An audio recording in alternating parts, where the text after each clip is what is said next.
డబ్బు సంపాదనే ధ్యేయంగా ఓటీటీలు దివాళా కపట నాటకాలు ఆడుతున్నాయని తీవ్రంగా విమర్శించారు అనురాగ్ కశ్యప్. ఈ ప్రముఖ బాలీవుడ్ దర్శకనిర్మాత తన మనసులో ఉన్నది ఏదీ దాచుకోరు, బహిరంగంగా విమర్శిస్తుంటారు.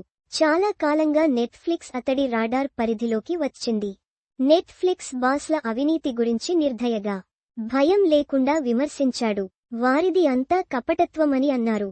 సబ్స్క్రిప్షన్ల కోసం నాటకాలాడతారని విమర్శించారు కశ్యప్.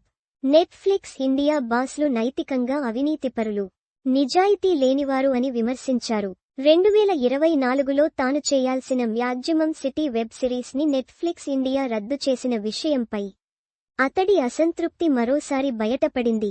స్థానిక ప్రతినిధులు, లాస్ ఏంజల్స్లో అవినీతి పరులను ఆయన నిలదీశారు.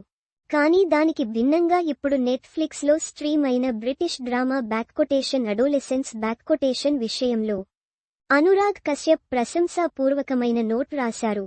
నెట్ఫ్లిక్స్లో ఇంతటి సాహసోపేతమైన షో చేయడానికి ఈ ఇతర భారతీయ ఫిల్మ్మేకర్ని అనుమతించకపోవడాన్ని చూసి తాను అసూయపడుతున్నానని అనురాగ్ కశ్యప్ పేర్కొన్నారు.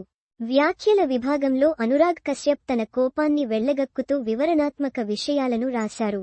తన అసూయ దేని గురించి అన్నది అనురాగ్ ప్రస్తావించారు. టెడ్ సరండోస్ ఇటీవల ఒక పోస్ట్ పెట్టారు.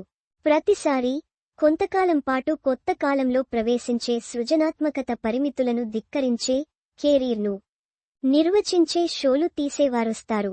ఇది బాగా అర్థం చేసుకున్న వ్యక్తి ఆయన. ఎందుకంటే నెట్ఫ్లిక్స్లో అతడినిది పూర్తిగా వ్యతిరేక సిద్ధాంతం అని అనురాగ్ విశ్లేషించారు. నెట్ఫ్లిక్స్లో మొదటి భారతీయ ఒరిజినల్ షో సేక్రెడ్ గేమ్స్ కి సహా దర్శకత్వం వహించిన భారతీయ ఫిలిమ్మేకర్లలో అనురాగ్ కశ్యప్ ఒకరు. కానీ అతడికి నెట్ఫ్లిక్స్ ఇండియా ప్రతినిధుల నుంచి చేదు అనుభవాలు ఎదురయ్యాయి. ఇటీవలి సంవత్సరాలలో తాను ఎదుర్కొన్న కష్టాలను గుర్తుచేసుకుంటూ సేక్రెడ్ గేమ్స్ సమయంలో తాను ఎదుర్కొన్న వాటిని అతడు మరోసారి గుర్తుచేశారు. సిరీస్ ని నడిపించే అధిపతి కారణంగా తాను మూగతనాన్ని ఎదుర్కొన్నానని అనురాగ్ అన్నారు. ఇది నన్ను నిరాశపరిచింది. లాస్ ఏంజల్స్లోని బాస్ మద్దతుతో అత్యంత నిజాయితీలేని నైతికంగా అవినీతిపరులైన నెట్ఫ్లిక్స్.in ప్రతినిధుల సమూహంతో మనం ఇంత శక్తివంతమైన నిజాయితీ గలదాన్ని ఎలా సృష్టించగలం అని అనురాగ్ ప్రశ్నించారు. స్ట్రీమింగ్ దిగ్గజం టాప్ బాస్లను పేర్కొంటూ అనురాగ్ కశ్యప్ భారత మార్కెట్ కోసం వారి కపట విధానాన్ని తీవ్రంగా విమర్శించారు. 1.4 బిలియన్ల జనాభా కలిగిన భారతీయ మార్కెట్పై టెడ్, బెల్లా కపట నాటకం ఆడారని విమర్శించారు అనురాగ్. వారి ఏకైక ఆసక్తి సబ్స్క్రిప్షన్ల పెరుగుదల తప్ప ఇంకేదీ లేదు. ఒకప్పుడు ఎరిక్ బార్మాక్ నెట్ఫ్లిక్స్తో ఏదైనా సృష్టించడానికి ఫేస్బుక్ను సంప్రదించి, ఇప్పుడు వారు సారే జహాన్ సే అచ్చా వంటి షార్ట్ షోను పంపేవారు. ఇది సరిగ్గా రాసిన షో కాదు, సగం వండకం. ఇప్పటికే 2 సార్లు దర్శకులు మారారు. ఇది నన్ను నిరాశపరిచింది, అసూయపడేలా చేసింది. సృజనాత్మక ప్రేరణ కోసం ఇప్పటికే దక్షిణాదికి షిఫ్ట్ అయిన అనురాగ్ మెరుగైన భవిష్యత్తు కోసం ఆశిస్తున్నాడు. ఓటీటీ ప్లాట్ఫామ్కు గ్రౌండ్ రియాలిటీని గుర్తు చేశాడు. అతడి వ్యాఖ్యలను ఓటీటీలు స్వీకరిస్తాయా లేదా అన్నది వేచి చూడాలి.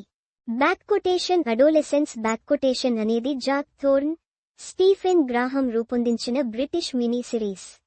ఇది తన స్కూల్మేట్ ని హత్య చేసినట్లు ఆరోపణలు ఎదుర్కొంటున్న 13 ఏళ్ల బాలుడి చుట్టూ తిరుగుతుంది.